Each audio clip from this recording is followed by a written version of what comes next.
kita akan memaparkan materi mengenai struktur dari kerangka konseptual menurut IFRS atau International Financial Reporting Standard, di mana kerangka konseptual ini menjadi landasan pokok dalam penyusunan laporan keuangan. Dalam kerangka konseptual terdiri dari 1. Pengguna laporan keuangan. 2. Tujuan laporan keuangan. 3. Asumsi dasar. 4. Karakteristik kualitatif yang menentukan manfaat informasi dalam laporan keuangan. 5. Unsur laporan keuangan. 6. Pengakuan unsur laporan keuangan. 7. Pengukuran unsur laporan keuangan. Dan yang ke-8 yaitu konsep modal serta pemeliharaan modal. Namun yang akan saya jelaskan adalah apa yang tertera pada struktur dari bagan yang saya tampilkan pada saat ini. Yang pertama, pengguna laporan keuangan, pengguna dan kebutuhan informasi, di mana kebutuhan dan informasi dari laporan keuangan terdiri dari pemakainya antara lain 1. Investor, di mana investor ini membutuhkan informasi dari laporan keuangan agar investor dapat menilai perusahaan dan melihat kemampuan perusahaan, apakah perusahaan mampu membayar dividen kepada investor, sehingga investor dapat mengambil keputusan untuk memberikan modal kepada perusahaan. Yang kedua ada karyawan, di mana karyawan membutuhkan informasi untuk mereka agar mereka dapat melakukan balas jasa, manfaat pensiun, dan kesempatan kerja. Adapun pemberi pinjaman, di mana mereka membutuhkan informasi agar mereka dapat melihat kemampuan perusahaan, apakah perusahaan mampu membayar hutang. Yang keempat, ada pemasok dan kreditor lain, di mana pemasok dan kreditor membutuhkan informasi untuk melihat apakah utang yang mereka dapatkan dapat mereka bayar saat jatuh tempo. Adapun pelanggan membutuhkan informasi untuk melihat bagaimana kelangsungan hidup perusahaan. Adapun pemerintah membutuhkan informasi untuk alokasi sumber daya, di mana alokasi sumber daya ini mengacu pada pemanfaatan sumber daya yang tersedia untuk penggunaan tertentu. Di suatu negara, sistem ekonomi berkaitan dengan mekanisme untuk mengalokasikan sumber daya.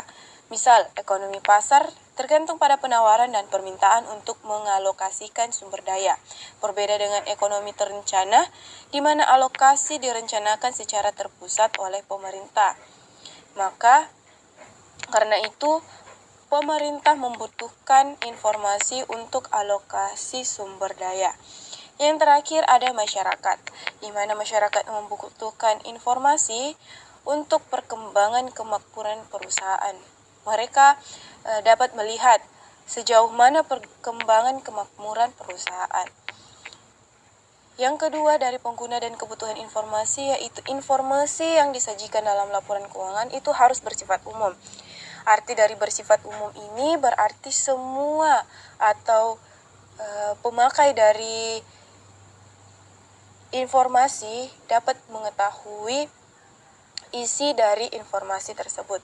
Dan yang terakhir ada manajemen memikul tanggung jawab utama dalam penyusunan dan penyajian laporan keuangan. Di sini ada keputusan informasi berguna dalam laporan keuangan yang terdiri dari 3. Ada dasar akrual, dapat dipahami dan kelangsungan usaha yang menjadi asumsi dasar, di mana pengertian dasar akrual yaitu penyusunan laporan keuangan atas dasar akuntansi berbasis akrual, berarti transaksi dan penyajian-penyajian lain diakui pada saat terjadi, walaupun belum ada kas yang diterima ataupun dikeluarkan. Laporan keuangan atas dasar akrual memberikan informasi kepada pemakai, tidak hanya transaksi masa lalu yang melibatkan penerimaan, dan pembayaran kas, tetapi juga kewajiban pembayaran kas di masa mendatang serta sumber daya yang mempresentasikan kas yang akan diterima di masa depan. Karena itu, laporan keuangan menyediakan jenis informasi transaksi masa lalu dan peristiwa lainnya yang paling berguna bagi pemakai dalam mengambil keputusan ekonomi. Kelangsungan usaha. Kelangsungan usaha ini sendiri memiliki arti bahwa perusahaan diasumsikan tidak bermaksud atau berkeinginan melikuidasi atau mengurangi secara material skala usaha.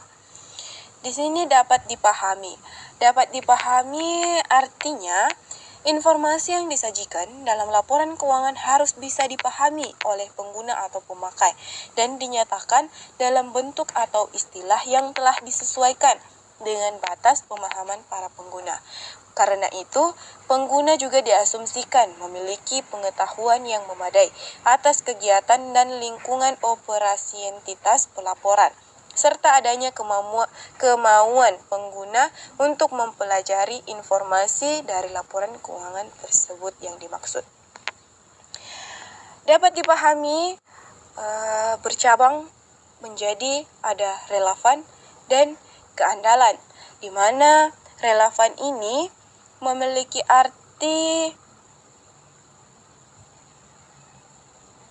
yaitu informasi keuangan yang relevan adalah informasi yang dapat membuat perbedaan dalam keputusan yang diambil oleh pengguna.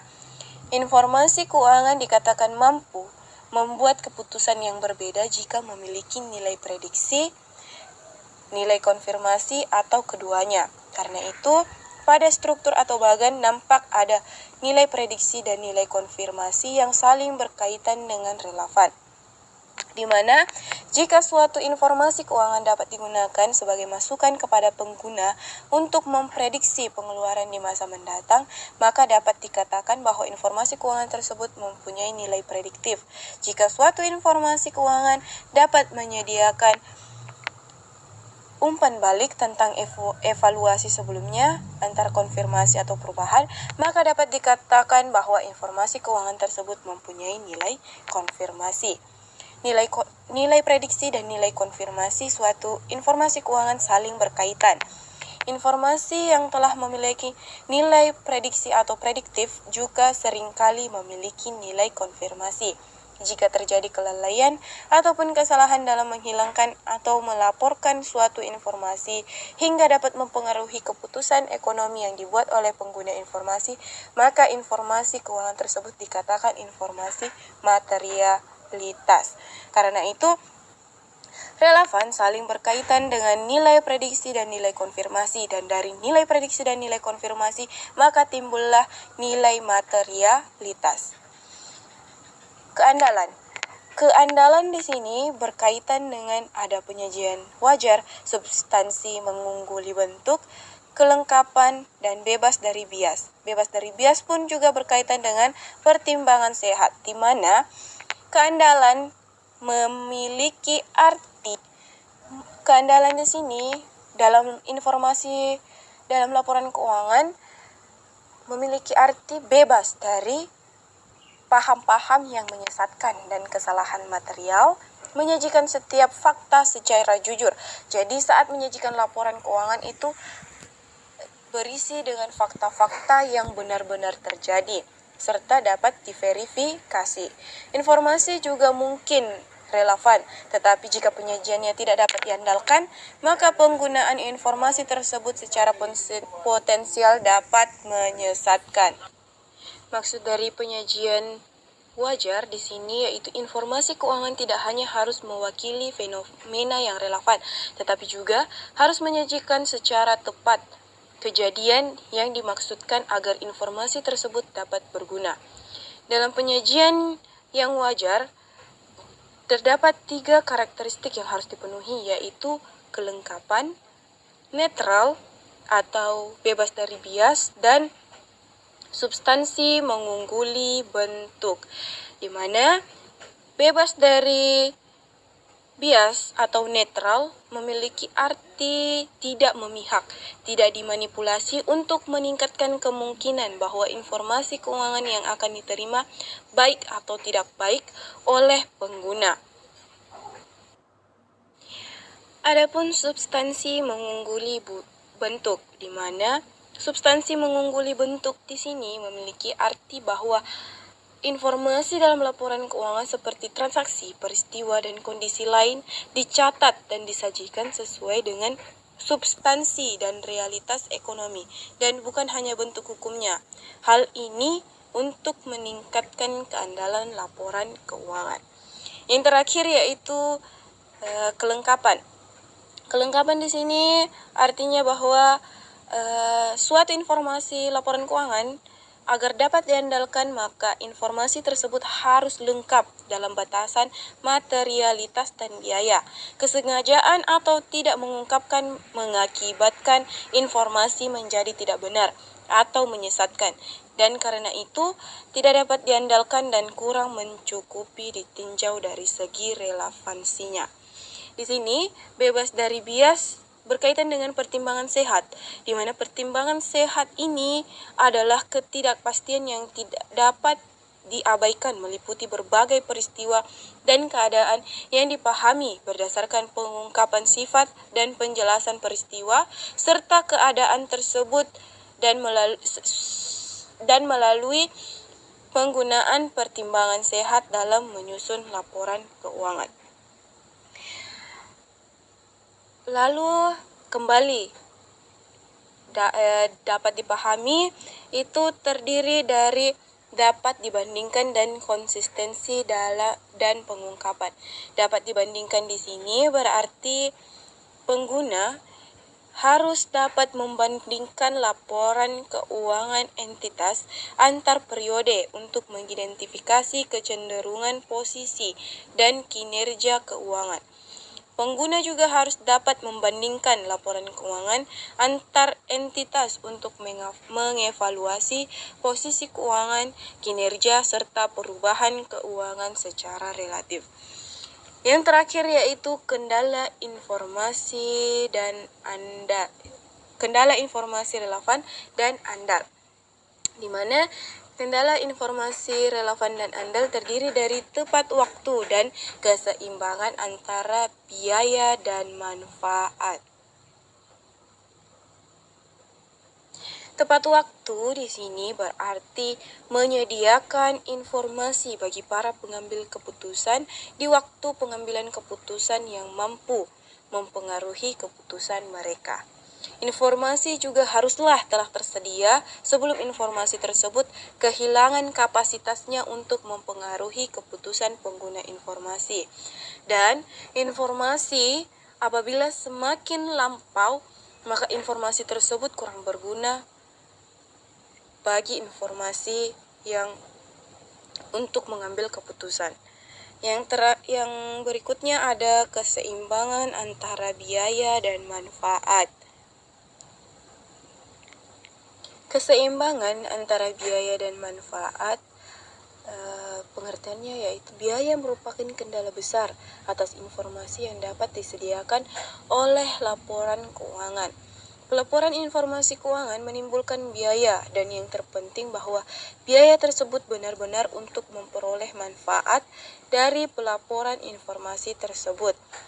Manfaat dari pelaporan informasi tertentu cenderung untuk membenarkan bahwa biaya yang dikeluarkan adalah biaya untuk menyediakan dan menggunakan informasi tersebut. Dan yang terakhir yaitu keseimbangan di antara karakteristik kualitatif. Karakteristik kualitatif pendukung harus dimaksimalkan sejauh mungkin. Namun, dalam peningkatan karakteristik kualitatif pendukung, baik secara individu maupun kelompok, tidak dapat membuat informasi tersebut berguna jika informasi tersebut tidak relevan atau tidak disajikan dengan tepat. Terkadang, salah satu karakteristik kualitatif pendukung mungkin harus dikurangi untuk memaksimalkan karakteristik kualitatif yang lain, misalnya penurunan sementara dalam keterbandingan sebagai akibat dari perspektif Penerapan standar pelaporan keuangan yang baru mungkin bermanfaat untuk meningkatkan relevansi atau penyajian yang tepat dalam jangka panjang. Mungkin sekian dari penjelasan saya mengenai struktur dari kerangka konseptual menurut IFRS atau International Financial Reporting Standard. Billahi fisabil haq fastabiqul khairat. Assalamualaikum warahmatullahi wabarakatuh.